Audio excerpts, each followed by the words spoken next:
big moves from Serbia, a story, of course, we've been following here on the show. And again, this has been an interesting, we've been following what Serbia has been doing as it relates to the European Union, as it relates to Russia. But now they're pissing off the EU. Well, yes, the story goes that Serbia and Russia recently signed what they call a cooperative agreement, or what is the cooperation agreement. A cooperation agreement, which was something that was already planned. It basically was sort of a protocol that was already in the books before anything happened.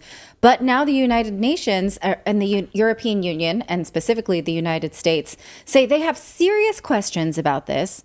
They want an answer of why this happened. And the ambassador to Serbia, Christopher Hill, the United States ambassador, said, no one should be signing anything with Russia right now. So it really doesn't even matter what it is, how benign, nothing. Now, we've talked many times about how Serbia is dependent on Russian gas and does not have an appetite for sanctioning Russia in order to turn energy exports off or energy imports off into their country. They seem to realize that providing their people with affordable energy is a direct way to prosperity.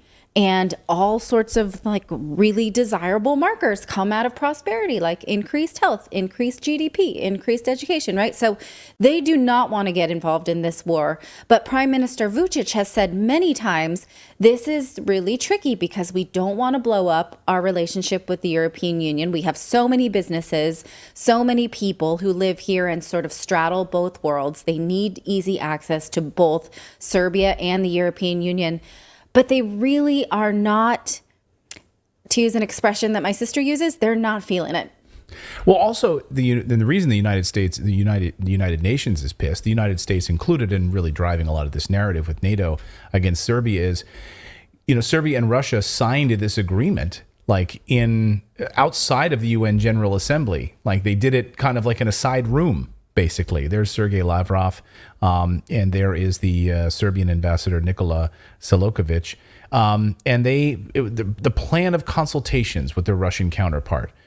So signing this agreement, shaking hands, the European Union saying, we want to know like why we have serious questions like how did you put this together when we're having UN meetings and you didn't consult with the EU. Like this is a clear sign that you're not going to become a part of the European Union after this. Right. We told you not to do this. And so we don't know why you're doing this. We really don't.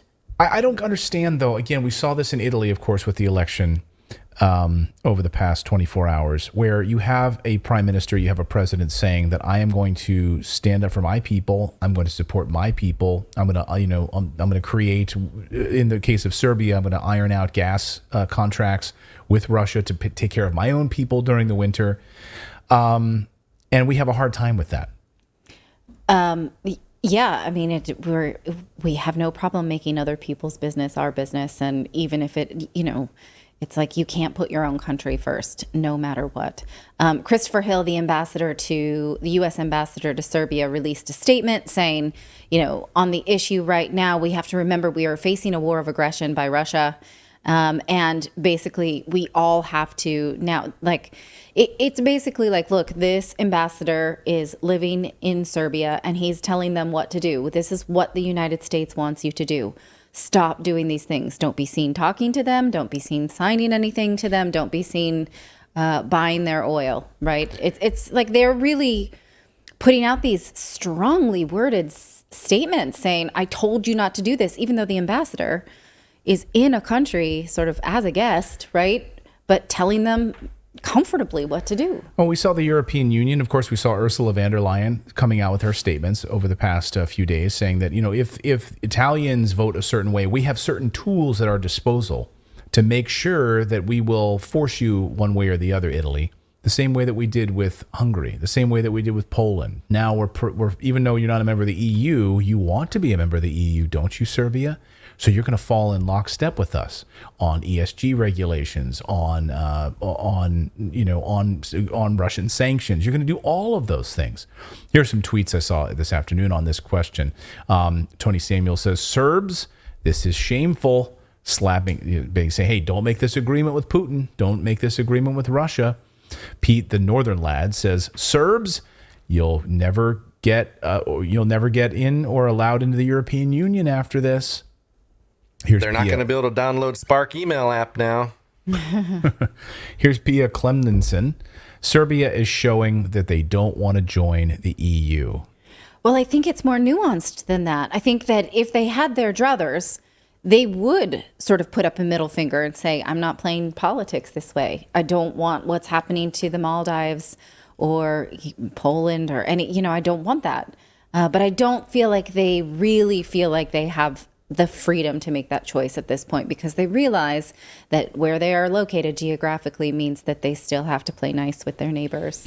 How many Serbs do we have watching us tonight? Let us know your thoughts on this. I'd love to hear your thoughts on where do you stand on this. I mean, of course, we also, on the one hand, heard from, as you mentioned, the president of Serbia saying, hey, we don't support these referendums also. The Serbian government will not recognize. We will not recognize Donetsk, Luhansk, Kherson, and Zaporizhia regions. We will not recognize them as independent and part of Russia. But of course, they have a reason to feel that way, right? Even though they are friendly with Russian President Putin, they also have Kosovo, and they don't want. You can't have it both ways. You can't say this region does not have the right to vote to be separate because it's ours, but then that can happen in Ukraine, right? So they have to either believe that it's possible or it's not. So they have said that they are against the referendum in the Donbass.